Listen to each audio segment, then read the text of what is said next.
Konkretno tukaj, kjer midva sediva in je zadnjih 18 let v srednji studio oddaje 24 ur, je bil pa fitness. Smo se odločili, da bomo delali kratke prispevke, da ne bomo dolgočasni. Morate vedeti, da za en televizijski prispevek ljudje včasih ves dan stojijo na dežju. Mislim, da je zaupanje tisto, ki daje garancijo.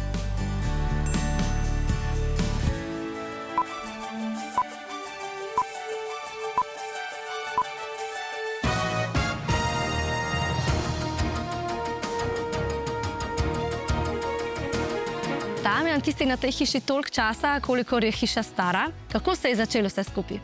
Ja, drži. V to hišo sem prišel 16. oktobra 1995, oziroma, če sem bolj natančen, ne v to hišo, ampak smo se dobivali najprej v neki pisarnici v poslovni stavbi v Ljubljanskih Stegnah, kjer je v bistvu se ekipirala prva ekipa. Od teh prvoborcev so še danes sodelavci Edi Pucer, Darja Zgonc, Alenka Arko. Dosegle že 600 milijonov nemških mark. Tega se vsi spomnimo, ne? In smo se učili, se dogovarjali.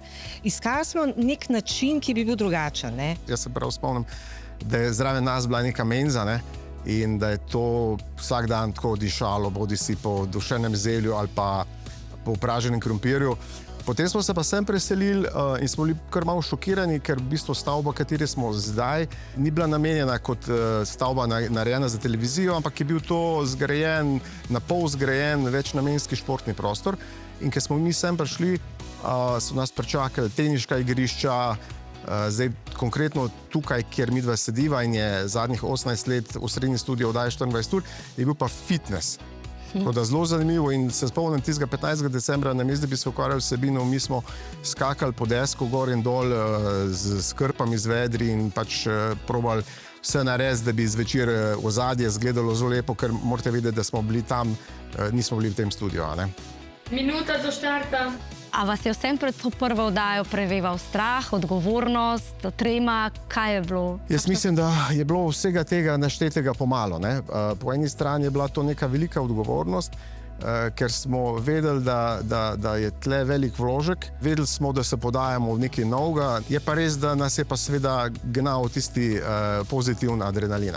Tu v dvorani seveda vsi gledamo 24 ur. Smo se odločili, da bomo delali kratke prispevke, udarne, velik tem, da bomo, skratka, da ne bomo dolgovezni, da ne bomo dolgočasni, hkrati pa seveda vsebinski. No? Vi ste zagnani, verjeli ste, da je ta oddaja nekaj, kar slovenski medijski prostor v tistem času potrebuje? Ja, bili smo mladi, zagnani, smo pa imeli precej idej.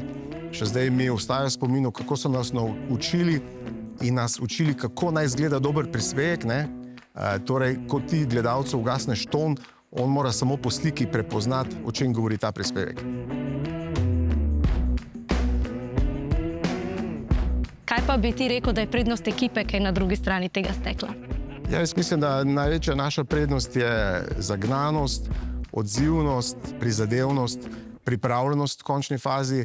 Morate vedeti, da za en televizijski prispevek ljudje včasih ves dan stojijo na dežju za dobrimi zgodbami, za ljudmi in za gledalci, ki so središče naših zgodb. Ko se kaj zgodi, stopimo skupaj in dihamo kot eno. In takrat so rezultati najboljši. Mislim, to nastane čebelnjak in vsak naredi svoje delo. Zbiramo informacije, jih preverjamo in šele preverjene potem lahko kredibilno, podkrepljene z dejstvi, posredujemo v domove. Ampak v vseh teh letih se je vse spremenil se je del ekipe, studio se je od tam prestavil sem, spremenile pa so se tudi navade gledalcev. Kakšna je po tvojem mnenju danes prava pot do gledalcev? V teh 30 letih se je res marsikaj spremenilo, predvsem zaradi novih tehnologij, ki so prišle zaradi pojava socialnih medijev. Moramo vedeti, da smo ves dan kot gledalci bombardirani z različnimi informacijami na različnih platformah, bodi si preverjenimi, bodi si največkrat nepreverjenimi. Zato je naša naloga še toliko bolj pomembna.